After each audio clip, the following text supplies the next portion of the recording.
Assalamualaikum warahmatullahi wabarakatuh. Perkenalkan, nama saya Megi Melda dengan NIM 185030089. Saya di sini sebagai pemateri pertama akan menjelaskan tentang materi penyebutan berdasarkan tiruan bunyi, yang kedua penyebutan berdasarkan sebagian dari seluruh tanggapan, dan yang ketiga penyebutan berdasarkan sifat yang menonjol. Maka dari itu, mari kita simak materi ini bersama-sama. Itu penyebutan berdasarkan tiruan bunyi. Penyebutan berdasarkan tiruan bunyi atau onomatope adalah kata-kata yang dibentuk berdasarkan tiruan bunyi. Sebagai tiruan bunyi, bentuk onomatope biasanya terdiri atas 1-2 kata perulangan silabel. Kata-kata onomatope tersebut biasanya disampaikan kepada lawan bicara secara lisan maupun tulisan. Menurut Cair, pada tahun 2009, halaman 44-45, dalam bukunya yang berjudul Pengantar Semantik Bahasa Indonesia, menyatakan dalam bahasa Indonesia adalah sejumlah kata yang terbentuk sebagai hasil peniruan bunyi. Jadi maksudnya seperti nama-nama benda yang dibentuk berdasarkan bunyi benda tersebut. Contoh seperti binatang sejenis cecak atau cicak, karena bunyinya cak cak cak cak seperti itu. Contoh lain seperti meong. Meong ini disebut sebagai kucing dan diibaratkan sebagai bahasa anak-anak karena memang bunyinya seperti itu. Nah, jadi kata-kata yang dibentuk berdasarkan tiruan bunyi atau kata peniru disebut onomatope. Sedangkan menurut Slamet Muljana pada tahun 1964 pada halaman 11-12 dalam bukunya Semantik Ilmu Makna menjelaskan bahwa tiruan bunyi banyak mendapatkan perhatian dari sarjana bahasa untuk penelitiannya. Secara etimologi, kata onomatope berasal dari bahasa Yunani, yaitu onomapoio. Onomapoio adalah kata atau sekelompok kata yang menirukan bunyi-bunyi sumber yang digambarkan dari kata. Melalui sintesis Yunani, kata onama berarti nama, dan kata poio berarti saya lakukan atau saya membuat. Sehingga onomapoio berarti pembuatan nama atau menamai. Onomatope memiliki 4 jenis, diantaranya yang pertama ada suara khas bunyi benda. Suara khas bunyi benda adalah penggambaran peristiwa tertentu yang melibatkan benda sebagai objek yang menciptakan bunyi suara benda. Contohnya pada buku komik ada kata gedebuk, berarti itu suatu makna benda yang jatuh. Selain itu ada kata seret, berarti menunjukkan suatu makna benda yang terbuka. Contohnya mungkin seperti pintu atau lemari. Untuk jenis onomatope yang kedua yaitu suara khas bunyi hewan. Suara khas bunyi hewan biasanya seperti meong-meong, berarti menunjukkan makna kata kucing. Lalu contoh yang lainnya, guguk berarti menunjukkan makna suara anjing. Nah, jenis ini biasanya ditunjukkan untuk secara lisan kepada anak-anak atau bisa ditemukan di suatu cerita anak atau komik. Jenis yang ketiga yaitu suara khas bunyi manusia. Contoh, berarti itu menunjukkan suatu untuk mengheningkan keadaan. Lalu contoh lain seperti hey, berarti kata hey tersebut berarti menunjukkan makna suara untuk memanggil seseorang atau berseru. Materi yang kedua yaitu mengenai penyebutan berdasarkan sebagian dari seluruh tanggapan. Gejala ini sering disebut dengan praspototo, yakni untuk sebagai keseluruhan dan terperinci, tetapi cirinya yang sesuai atau yang khusus saja. Contoh, gedung gajah berarti gedungnya ada patung gajah, seperti itu. Lalu ada gedung sate, berarti gedung yang atapnya memiliki hiasan seperti tusuk sate, seperti itu. Menurut Altenburg pada tahun 1970 halaman 22 mengatakan sinekdoche adalah majas yang menyebutkan Suatu bagian penting pada suatu benda untuk benda atau hal itu sendiri. Synecdoche mempunyai dua macam. Yang pertama ada pros pro toto dan totem pro prate. Pros pro toto adalah majas Synecdoche yang bercirikan penyebutan sebagian dari keseluruhan. Contohnya pada puisi Muhammad Rinduku. Ini kita bisa lihat di sini pada bait pertama lari ketiga, yaitu sepenuh hati, kata sepenuh hati. Kata sepenuh hati ini bukan berarti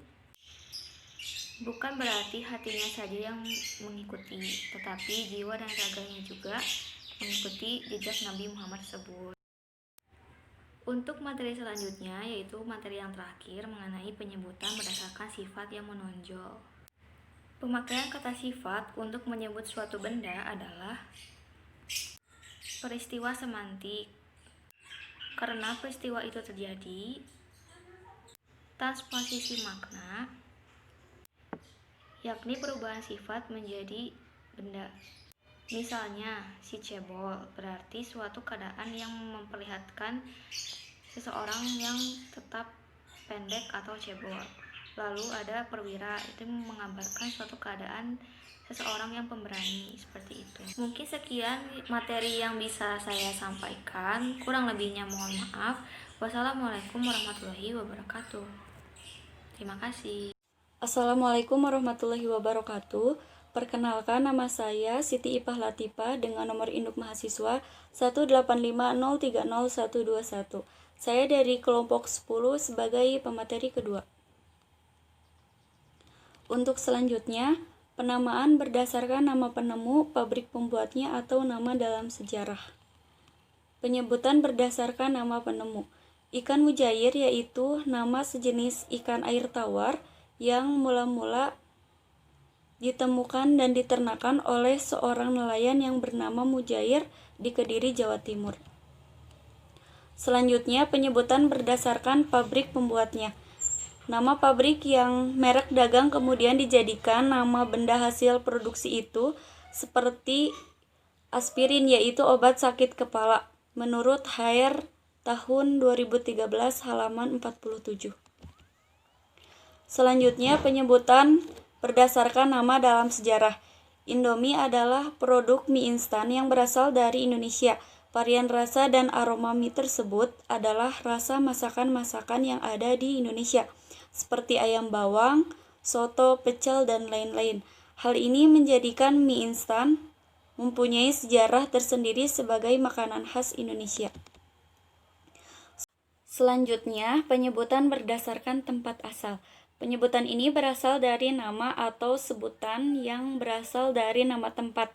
Contoh, kalkun adalah ayam yang berasal dari Kalkuta atau bahasa Belanda Kalkutahun, Sudariat 2011, halaman 79. Selanjutnya, penyebutan berdasarkan bahan. Nama atau sebutan yang berasal dari bahan benda tersebut berasal. Contohnya, karung goni adalah karung yang terbuat dari serat goni. Sudariat tahun 2011 halaman 79. Mungkin itu saja yang dapat saya sampaikan, kurang lebihnya mohon maaf. Terima kasih. Wassalamualaikum warahmatullahi wabarakatuh. Bismillahirrahmanirrahim. Assalamualaikum warahmatullahi wabarakatuh. Halo teman-teman semuanya, perkenalkan nama saya Sani Muhammad Fauzi dari kelas C angkatan 2018 PDSI FIP Unpas. Di sini saya akan menjelaskan mengenai penyebutan bahasa Indonesia dalam bidang ilmiah. Penyebutan bahasa Indonesia dalam bidang ilmiah, para ilmuwan serta sastrawan yang berasosiasi dengan masyarakat bekerja sama untuk menggunakan bahasa ilmiah yang baku dan tidak ambigu. Agar tidak terjadi kesalahpahaman, dapat dinyatakan bahwa bahasa komunikasi ilmiah adalah dialek sosial. Tanpa penguasa bahasa komunikasi ilmiah, sang ilmuwan serta sastrawan tampak jinak dan kurang vokal. Hakikat bahasa ilmiah dalam bahasa Indonesia didukung dalam 3 variabel. Di antaranya yang pertama itu adalah kemampuan berpikir kritis. Yang kedua ada penguasaan bahasa, dan yang ketiga ada pengetahuan umum yang luas. Nah, di sini ada contoh yaitu bahasa Indonesia dalam bidang ilmiah. Salah satu contohnya itu ada 7 ya. Yang pertama yaitu USG. Nah, USG itu disingkat atau menjadi kepanjangannya itu ultrasonografi. Yang kedua itu rawat inap atau pname. Yang ketiga malpraktik. Yang keempat psikiater, psikologi, ginekolog, garkiologi, dan sebagainya ada lagi ya. Lalu yang selanjutnya itu adalah penyebutan bahasa Indonesia berdasarkan kesamaan bahasa. Maksud di sini itu adalah agar tidak terjadi kesalahpahaman, yaitu dalam hal ini kesamaan yang dimaksud adalah kesamaan dengan bahasa negara lain. Jadi bahasa Indonesia itu bisa sama dengan bahasa negara lain. Di sini ada contohnya, itu bahasa Indonesia adalah bahasa Melayu, di mana bahasa Melayu yang dimana mempunyai arti dan makna yang sesuai dengan kata tersebut. Di sini ada berbagai contohnya. Yang pertama itu ada kesamaan bilangan dan angka. Bahasa Tagalog mempunyai kesamaan dengan bahasa Indonesia dalam hal bilangan atau angka. Misalnya bilangan atau angka 7 dalam bahasa Tagalog yang dilafalkan dengan pito. Dalam pelafalan bahasa Jawa pitu yang berarti 7. Lalu yang selanjutnya ada kesamaan dan kemiripan kosakata. Beberapa kosakata dalam bahasa Tagalog mempunyai kesamaan dalam hal tulisan, pelafalan makna dengan bahasa Indonesia seperti kosakata kami, langit, dan anak. Pendefinisian dalam bahasa Indonesia. Pendefinisian adalah usaha yang dilakukan dengan sengaja untuk mengungkapkan dengan kata-kata akan suatu benda, konsep, proses, aktivitas, peristiwa, dan sebagainya. Lalu di sini ada contohnya atau klasifikasinya menjadi 5, yaitu salah satunya definisi sinonimis. Suatu kata didefinisikan dengan sebuah kata yang merupakan sinonim dari kata tersebut. Contohnya itu adalah kata ayah didefinisikan dengan kata bapak. Kata ayah dan bapak mungkin itu sama saja ya, sama artinya ya, sama-sama merujuk kepada ayah dan bapak. Jadi tidak ada perbedaan. Yang berbeda itu hanya berbeda kata saja, tapi artinya itu tetap sama gitu. Ketidakjelasan definisi ini adalah karena definisi yang diberikan bersifat berputar balik. Jadi sama-sama di situ aja gitu. Jadi pengertiannya tetap sama, tidak berubah. Yang selanjutnya itu ada definisi formal. Dalam definisi formal ini, konsep atau ide yang akan didefinisikan itu disebutkan terlebih dahulu sebuah ciri umumnya. Lalu disebutkan pula sebuah ciri khusus yang menjadi pembeda dengan konsep atau ide lain yang sama ciri umumnya. Misalnya kata bis. Bis merupakan kendaraan yang umum yang dapat memuat banyak penumpang. Itu contohnya. Lalu yang selanjutnya ada definisi logis. Definisi logis mengidentifikasi secara logis objek, ide atau konsep yang didefinisikan sedemikian rupa sehingga objek tersebut berbeda secara nyata dengan objek-objek lain. Contohnya, air adalah zat cair yang jatuh dari awan sebagai hujan, mengaliri sungai, menggenangi danau dan lautan. Yang selanjutnya ada definisi batasan. Jenis definisi lain banyak dibuat dan digunakan orang dalam definisi yang sifatnya membatasi. Definisi ini dibuat untuk membatasi konsep-konsep yang akan dikemukakan dalam suatu tulisan atau pembicaraan. Jadi definisi batasan ini agar tidak keluar jalur dalam pembahasannya. Jadi selalu ada batasan tertentu. Di sini ada contohnya. Misalnya, yang dimaksud dengan air dalam tulisan ini adalah zat cair yang merupakan kebutuhan hidup manusia sehari-hari, seperti untuk makan, minum, mandi, dan lain-lain. Yang dimaksud dengan air dalam pembahasan ini adalah segala zat cair yang terdapat di dalam tumbuh-tumbuhan, baik yang ada di dalam batang, seperti air tebu, maupun yang ada di dalam buah. Sekian dari kelompok kami. Wassalamualaikum warahmatullahi wabarakatuh.